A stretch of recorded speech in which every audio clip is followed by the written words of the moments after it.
10वीं वर्ग के संस्कृत के इस पीरियड में आप छात्रों का पुनः स्वागत। मैं सचिंद्र मिश्रा, महात्मा गांधी शिक्षण संस्थान दरभंगा। कल हम लोगों ने प्रथम अध्याय को शुरू किया था और उसके एक श्लोक का अर्थ हम लोग समझ गए थे।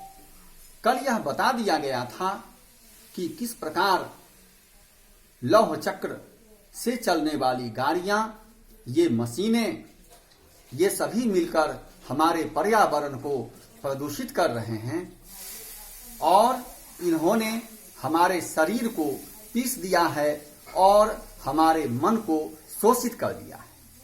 अब हम दूसरे श्लोक की ओर चलते हैं। श्लोक है कज्जल मलिनम, काजल की तरह मलिन, धूमम मुंचति, धुआं छोड़ता है। काजल की तरह मलिन, काजल की तरह काला, धुआं छोड़ता है। सत शकटी यानम, ये रेलगाड़ियां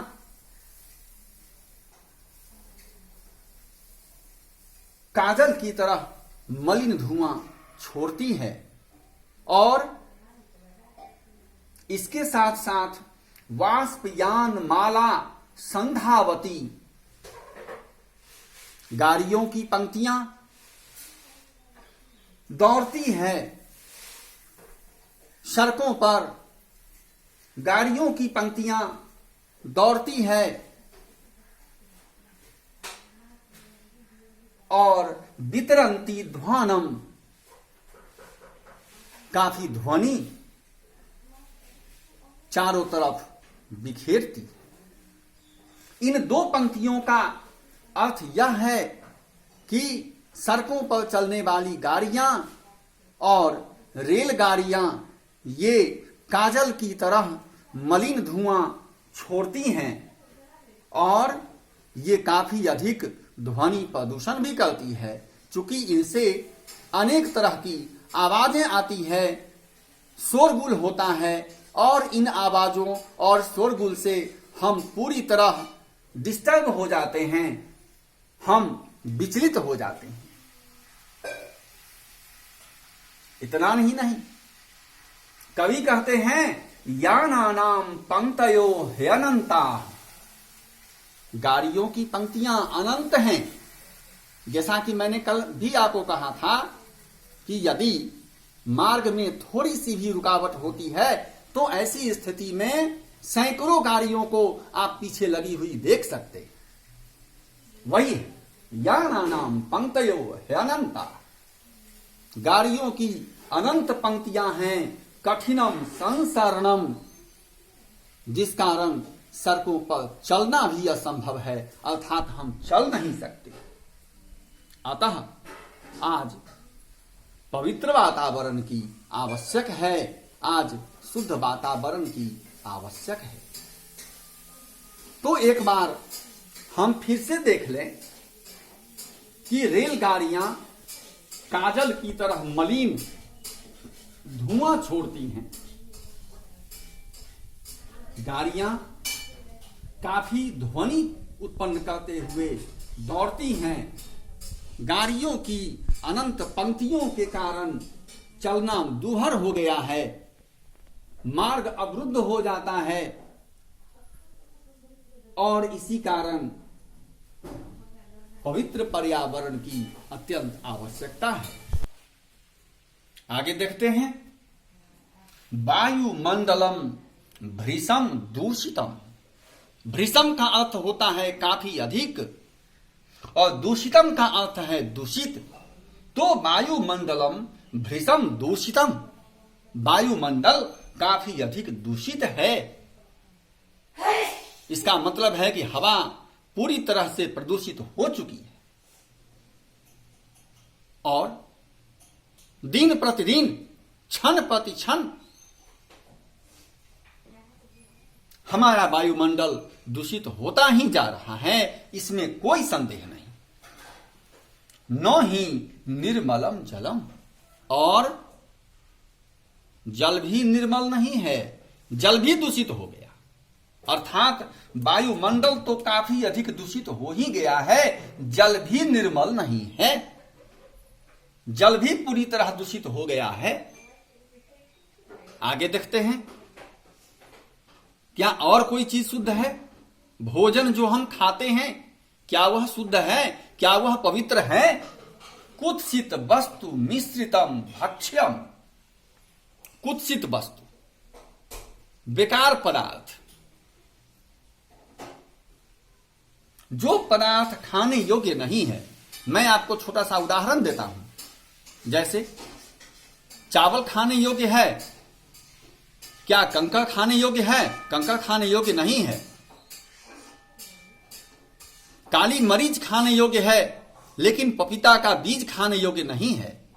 तो ये सारे पदार्थ जो भोज्य पदार्थों में मिला दिए जाते हैं, जिन्हें एडल्टरेशन, मिलावट कहा जाता है,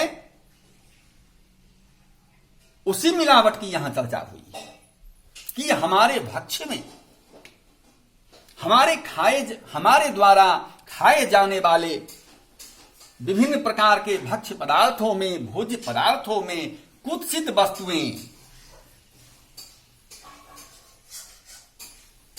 बेकार वस्तुएं मिली हुई हैं। अर्थात हमारा भोजन भी पवित्र नहीं है, भोजन भी कुत्सित वस्तुओं से मिश्रित हो गया है। सौमलम धरातलम, सौमलम मलिन सह, अर्थात हमारा धरातल, हमारी पृथ्वी भी शुद्ध नहीं है, हमारी पृथ्वी भी पवित्र नहीं है, हमारी पृथ्वी भी अपवित्र हो गई है, मल रहित नहीं है, मल के साथ है। अर्थात हमारी समूची पृथ्वी पर चारों तरफ गंदगी का अंबार लगा हुआ है। अब आगे कवि कहते हैं, करणीयम, करना चाहिए, करणीयम बहिर अंतर्जगति, बहिर्जगत और अंतर्जगत, हमारे शरीर के अंदर का वातावरण, हमारे शरीर के अंदर क्या है? रक्त है, हमारे शरीर के अंदर शरीर के विभिन्न हिस्से हैं, हमारे शरीर के अंदर एक मन है, हमारा चित्त है, जिसका पवित्र होना अत्यंत आवश्यक है। इसी को अंतर्जगत कहा जाता है। तो